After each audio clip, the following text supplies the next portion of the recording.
21 तारखेपासून 7 तारखेपर्यंत त्या ठिकाणी संपूर्ण राज्यामध्ये होते आणि नंदुरबार जिल्ह्यामध्ये आम्ही खास करून शहादा तालुक्यामध्ये आणि तळोदा तालुक्यामध्ये त्या ठिकाणी अरुणोदय सिकल सेल एनिमिया तपासणी शिबिर आम्ही आयोजित केलेलं आहे.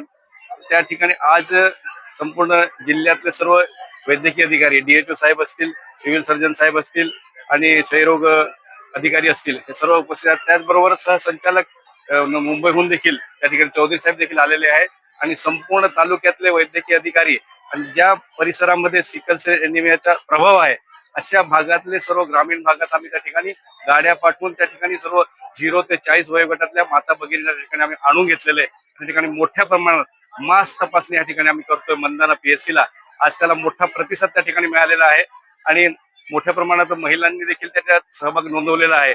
येणाऱ्या काळामध्ये देखील जास्तीत जास्त महिलांचा सहभाग, लहान मुलांना देखील तपासणी होईल यासाठी आम्ही संपूर्ण जिल्हा वैद्यकीय अधिकारी असतील, सर्वच अधिकारी वैद्यकीय अधिकारी प्रयत्न करणार आहोत आणि जे काय आमचे सोशल वर्कर आहेत किंवा मग NGO आहेत यांची आम्ही त्या ठिकाणी मदत घेऊ, ग्रामस्थांची मदत घेऊ आणि संपूर्ण जिल्ह्यात 100% स्क्रीनिंग कशी होईल, तपासणी 100% सिकल सेल एनिमियाची कशी होईल, जेणेकरून आम्हाला त्या ठिकाणी किती रुग्ण बाधित आहे याची आकडा ह्या ठिकाणी मिळेल आणि त्या ठिकाणी सरकारकडे पाठवून आरोग्य विभागामार्फत त्याचं चांगलं नियोजन करून कायमचं उच्चाटन कसं करता येईल, समुपदेशन कसं करता येईल असं आम्ही त्या ठिकाणी ठरवण्यात.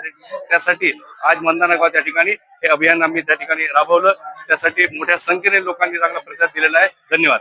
नंदुरबार जिल्ह्यामध्ये आता आमदार महोदयांनी सांगितल्या यानुसार दिनांक 15 जानेवारी ते 7 फेब्रुवारी या काळामध्ये सिकल सेल अभियानाची विशेष मोहीम राबवली जाणार आहे. 5 टप्प्यामध्ये ही मोहीम राबवली जाणार आहे. यामध्ये तपासणी करणे, समुपदेशन करणे, उपचार करणे आणि अनेक प्रकारचे इतर सिकल सेलच्या सेवा देणे याचा यामध्ये उल्लेख हे आहे.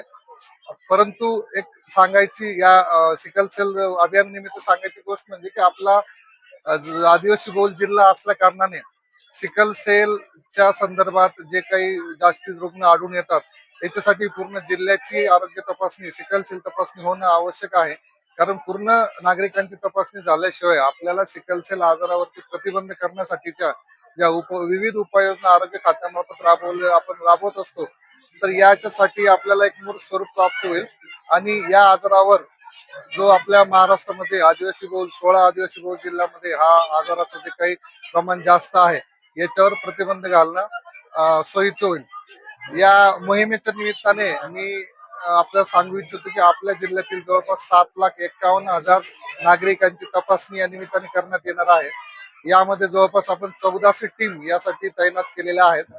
तालुका निहाय, प्राथमिक आरोग्य केंद्र निहाय, उपकेंद्र निहाय आमचे सर्व तालुका आरोग्य अधिकारी, वैद्यकीय अधिकारी, समुदाय आरोग्य अधिकारी, आरोग्य सेविका आणि इतर आशा कर्मचारी या सर्वांना याच्यासाठी आपण प्रशिक्षण दिलेलं आहे आणि त्याच्या अंतर्गत येणाऱ्या पूर्ण एक मोहीम कालावधी व्यतिरिक्त जवळपास 2 महिन्यामध्ये पूर्ण जिल्ह्यातील नागरिकांची सिकल सेल तपासणी करून घ्यायचा आमचा मानस आहे. तर या निमित्ताने मी सर्व नागरिकांना आवाहन करू इच्छितो की या तपासणी, या आजाराची तपासणी, सिकल सेलची तपासणी आपल्या जवळच्या प्राथमिक आरोग्य केंद्र, उपकेंद्र किंवा आशा कार्यकर्ते यांच्याकडे किट उपलब्ध आहेत. तर सर्वांनी जास्तीत जास्त प्रमाणामध्ये आपण स्वतःची, आपल्या कुटुंबातील व्यक्तींची किंवा जे ऊसतोडी निमित्त बाहेर गेलेले असतील या सर्वांना जेव्हा होळीच्या वेळेला या ठिकाणी येतील ते सर्वांनी याची तपासणी करून घ्यायची आहे. एकही नागरिक या तपासणीपासून वंचित होणार नाही याची काळजी आपल्याला घ्यायची आहे.